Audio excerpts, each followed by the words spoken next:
Cell Health, reboot your body, omega-3 oil extracted from algae, strong heart, sharp mind, healthier you.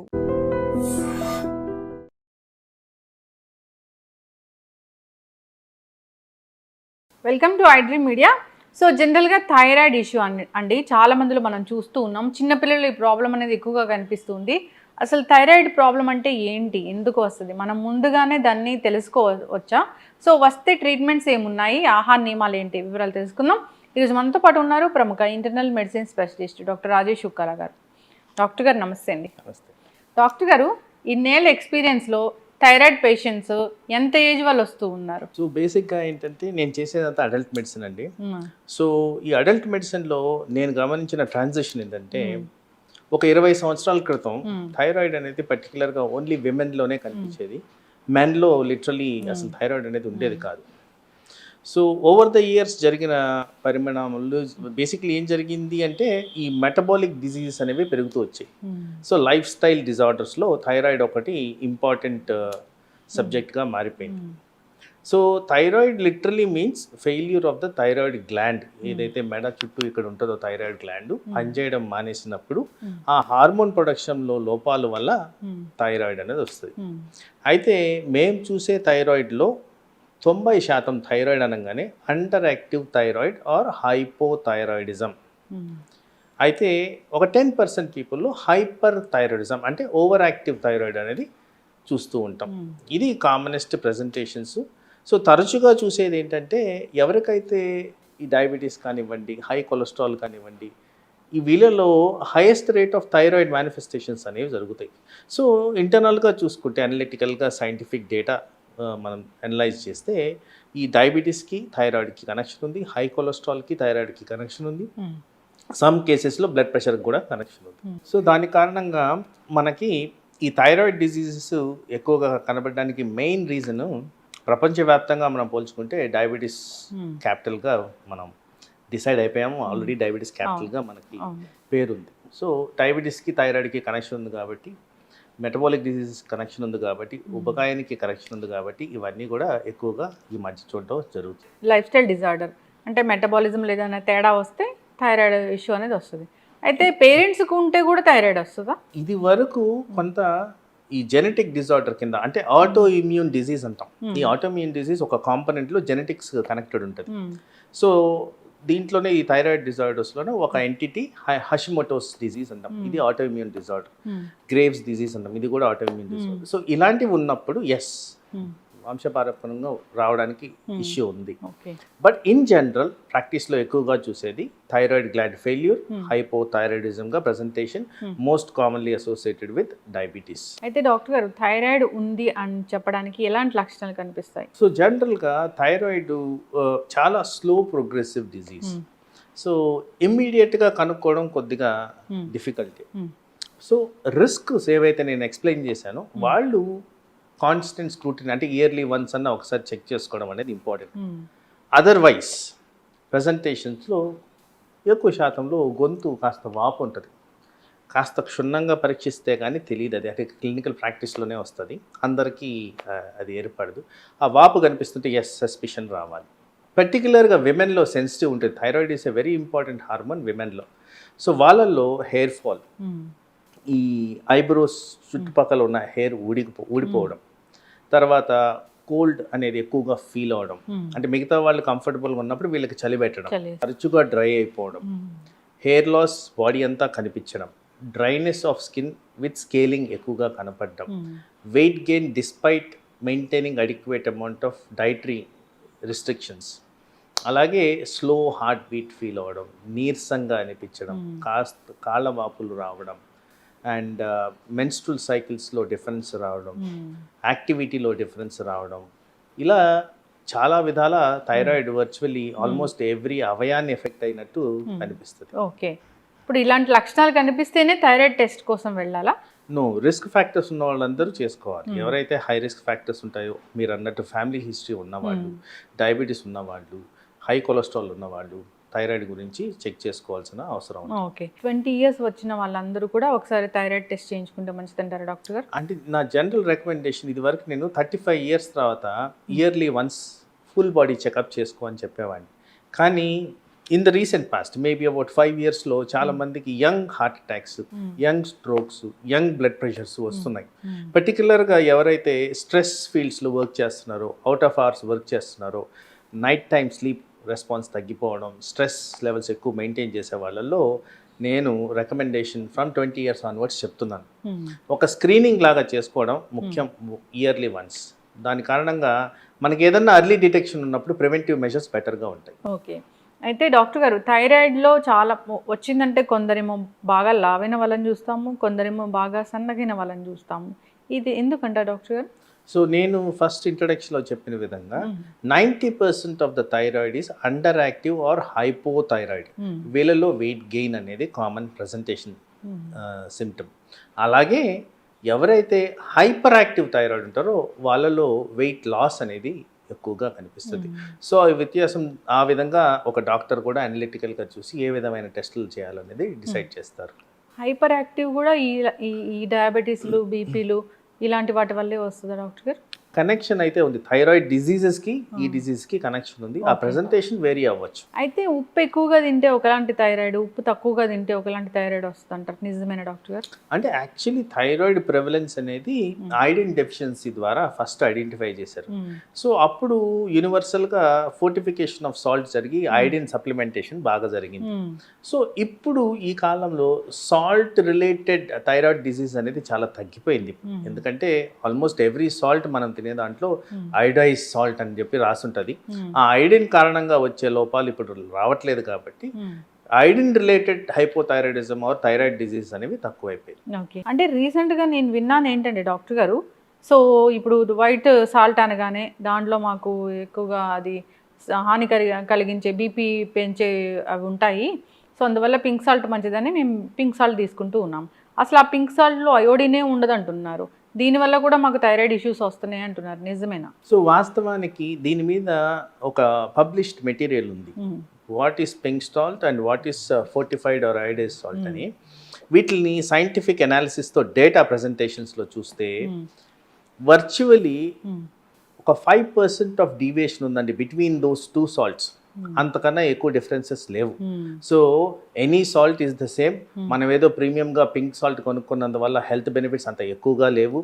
అదేవిధంగా దాంట్లో ఉన్న concentrations ఏదైతే elemental concentrations మనం మాట్లాడుకుంటున్నామో వాటి వల్ల హెల్త్కి వచ్చే బెనిఫిషియల్ ఎఫెక్ట్స్ చాలా మినిస్క్యూల్ ఆఫ్ డిఫరెన్సెస్ ఉంది కాబట్టి there is no significant difference between the salts we have. ఇప్పుడు బీపీ ఉన్న వైట్ సాల్ట్ తీసుకోవచ్చు కానీ మీరు లాస్ట్ టైం చెప్పారు నాకు ఇంటర్వ్యూలో, అన్నీ మనం తీసుకునే ఆహార పదార్థాల్లో సాల్ట్ ఉంటుంది, సపరేట్గా మనం సాల్ట్ యాడ్ చేసుకోవాల్సిన అవసరం లేదని. అంటే ఇక్కడ ఒక ప్రాక్టికల్ పాయింట్ మనం గమనించుకోవాల్సింది ఏంటంటే సాల్ట్ అనేది డెఫినెట్గా ఓన్లీ ఫర్ టేస్ట్ మనం యాడ్ చేసేది, ఇంకా వేరే రీజన్తో యాడ్ చేయట్లేదు.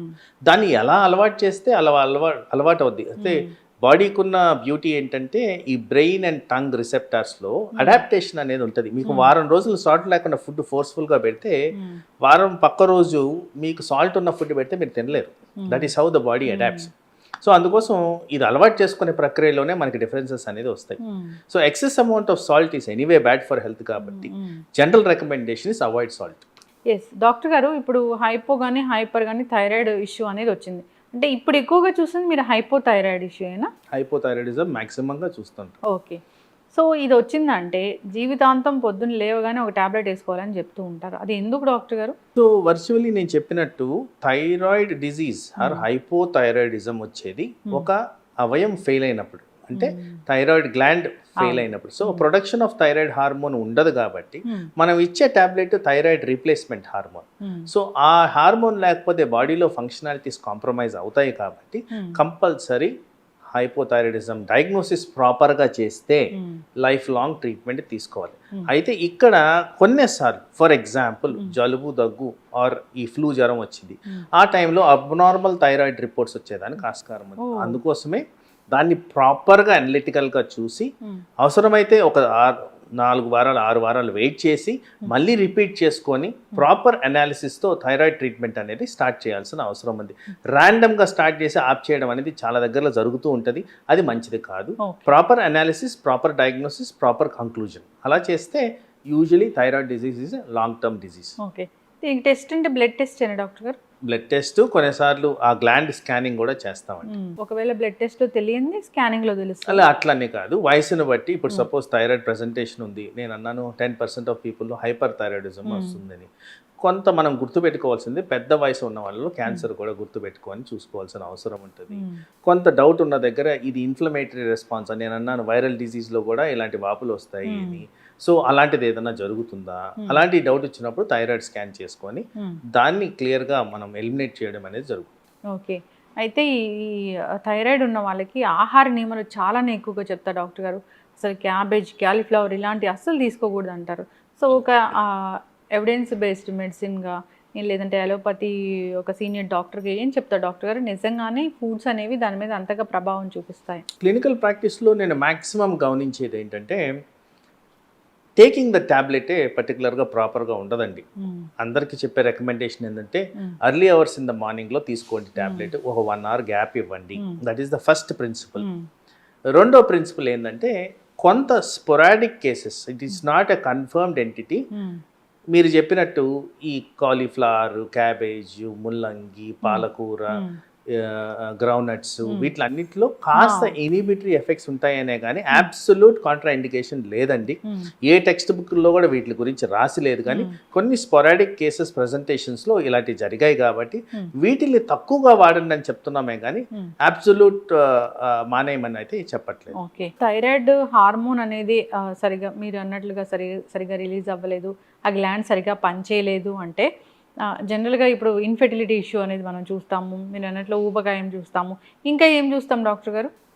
సో థైరాయిడ్ డిజీజ్ బాగా ఎస్టాబ్లిష్డ్ అయిపోయింటే వీళ్ళల్లో గ్రోత్ అనేది సరిగ్గా ఉండదండి. సో పర్టికులర్గా మీరు అన్నట్టు చిల్డ్రన్లో కానీ థైరాయిడ్ హార్మోన్ డెఫిషియన్సీ ఉంటే కంపల్సరీ అది డిటెక్ట్ చేయడం ఇంపార్టెంట్, ఎందుకంటే గ్రోత్ గురించి అది చాలా ఇంపార్టెంట్ హార్మోన్. తర్వాత మసిల్ పెయిన్స్, కండరాలు చాలా పెయిన్స్ వస్తాయండి ఈ థైరాయిడ్ లోపం వల్ల. Headaches very frequent. తర్వాత high cholesterol is a presentation with thyroids. తర్వాత memory loss, depression, fatigue, exhaustion, ఇలా చెప్పుకుంటూ పోతే థైరాయిడ్కి లిస్ట్ ఆఫ్ ప్రాబ్లమ్స్ చాలా ఉన్నాయండి. వర్చువలీ హెడ్ టు టో ప్రతి కణాన్ని ఎఫెక్ట్ చేస్తూ పోతుంది. సో ఈవెన్ జీర్ణాశయంలో కూడా దీని ఎఫెక్ట్స్ ఉంటాయండి. దీనివల్ల మలబద్ధకం ఒకటి, జీర్ణాశయం సరిగ్గా పనిచేయకపోవడం ఒకటి, ఫ్యాటీ లివర్స్ రావడము, సో ఇలాంటివి చాలా ఎక్స్టెన్సివ్గా ఇన్వాల్వ్మెంట్ ఉంటుంది. అందుకోసం థైరాయిడ్ని నెగ్లెక్ట్ చేయకుండా తరచుగా దాన్ని ప్రాపర్ టార్గెటెడ్ లెవెల్స్లో మెయింటైన్ చేయడం అనేది ఇంపార్టెంట్. ఓకే, అయితే డాక్టర్ గారు బయట చాలా చూస్తాం ఏంటంటే థైరాయిడ్ రివర్సబుల్ విత్ డైట్ అని, దీనిలో వాస్తవం ఎంత? నేను ఫస్ట్ నుంచి మీరు అడిగిన క్వశ్చన్కి ఆన్సర్, ఎందుకు థైరాయిడ్ వస్తుంది అంటే thyroid gland failure and absence of thyroid hormone చెప్పారు. హార్మోన్కి రీప్లేస్మెంట్ హార్మోనే, వేరే విధంగా రాదు. సో అందుకోసం ఈ రివర్సిబిలిటీ ఫ్యాక్టర్ నేను చెప్పాను చూసారు, దీన్ని sub clinical presentation of hypothyroidism. అక్కడక్కడ కొన్ని కేసెస్లో థైరాయిడ్ టెంపరీగా పెరిగి మళ్ళీ తగ్గిపోతూ ఉంటుంది, దాన్ని సబ్ క్లినికల్ ప్రెజెంటేషన్ అంటాం. దానికి థైరాయిడ్ మందులు పెట్టాల్సిన అవసరం లేదు. వాస్తవానికి ప్రాపర్ డయాగ్నోసిస్గా థైరాయిడ్ని ఎస్టాబ్లిష్ చేస్తే లైఫ్ లాంగ్ ట్రీట్మెంట్. అయితే ఈ ప్రెగ్నెన్సీలో వచ్చే థైరాయిడ్ అయితే దానంతరకు అదే తగ్గిపోతుంది డాక్టర్ గారు? Very important topic. ప్రెగ్నెన్సీలో ఏంటంటే రిక్వైర్మెంట్ ఆఫ్ మెటబోలైట్స్, అంటే మనకు కావాల్సిన ఈ మార్పుల్లో, హార్మోనల్ మార్పుల్లో థైరాయిడ్ కూడా రిక్వైర్మెంట్ పెరుగుద్ది. సో ఆ పెరిగే తరుణంలో ఎవరికైతే ప్రీ కండిషన్డ్గా లో థైరాయిడ్ హార్మోన్స్ ఉంటాయో వీళ్ళల్లో ప్రెగ్నెన్సీ ఇండ్యూస్డ్ హైపోథైరాయిడిజం ఎక్కువగా కనిపిస్తూ ఉంటుంది. సో వీళ్ళల్లో ఏంటంటే reversibility factor is an issue. ఎందుకంటే వన్స్ ప్రెగ్నెన్సీ తగ్గగానే ఆటోమేటిక్గా వెయిట్ తగ్గుద్ది, రిక్వైర్మెంట్ తగ్గుద్ది, బాడీ మాస్ ఇండెక్స్ తగ్గుతాయి. అందుకోసం అది టెంపరీగా ఉండేదానికి ఆస్కారం ఉన్నా కానీ about 30 to 40% full thyroidism, hypothyroidism అనేది ఎస్టాబ్లిష్ అయిపోతూ ఉంటుంది. బట్ అది ప్రెగ్నెన్సీ తర్వాత చెక్ చేసుకొని అవసరమైతే మళ్ళీ డాక్టర్ని సంప్రదించి మనం కంటిన్యూషన్ ఆఫ్ దట్ కేర్ చేసుకోవాల్సిన అవసరం ఉంది. సో థైరాయిడ్ వల్ల ఒబెసిటీ వస్తుందా, ఒబెసిటీ వల్ల థైరాయిడ్ వస్తుందా అంటే జనరల్గా మాకు తెలియని ఇది? సో ఇఫ్ మీరు థైరాయిడ్, మీరు అడిగే క్వశ్చన్లో if the thyroid is the disease then obesity అనేది త్రూ థైరాయిడ్ వస్తుంది. But if it is a life style disease, ఊబకాయం అనేది ఫస్ట్ వచ్చి తర్వాత థైరాయిడ్ అనేది ప్రెసెంట్ అవుద్ది. సో థైరాయిడ్ గ్లాండ్ ఫెయిల్యూర్ వల్ల వచ్చేదే ఒబేసిటీ తర్వాత వస్తుంది. బట్ ఊబకాయం వల్ల వేరే అసోసియేటెడ్ డిజీజ్తో వచ్చేది థైరాయిడ్ లేటర్ ప్రెజెంటేషన్ ఉంది. ఏదేమైనా థైరాయిడ్ ఇష్యూనే రాకూడదు మాకు అంటే ఏమైనా జాగ్రత్తలు ఉంటాయి? So first and foremost actually దీనికి కాంక్రీట్ ఎవిడెన్సెస్ లేవండి. ఫస్ట్ అండ్ ఫార్మోస్ట్ లైఫ్ స్టైల్ని ప్రాపర్గా మెయింటైన్ చేయాలి. థైరాయిడ్ హార్మోన్ అనేది యూజువలీ ఎర్లీ అవర్స్లో ఎక్కువగా రిలీజ్ అవుతుంది. సో ఈ హార్మోనల్ రెగ్యులేషన్ మెయింటైన్ చేయాలంటే నిద్ర అనేది most important. So you maintain hormonal balance by sleeping properly. Stress తగ్గించుకోవాలి, ఎక్సర్సైజ్ అండ్ యాక్టివిటీ ప్రాపర్గా చేయాలి, adequate amount of balance diet, nutritional balance diet maintain చేయాలి.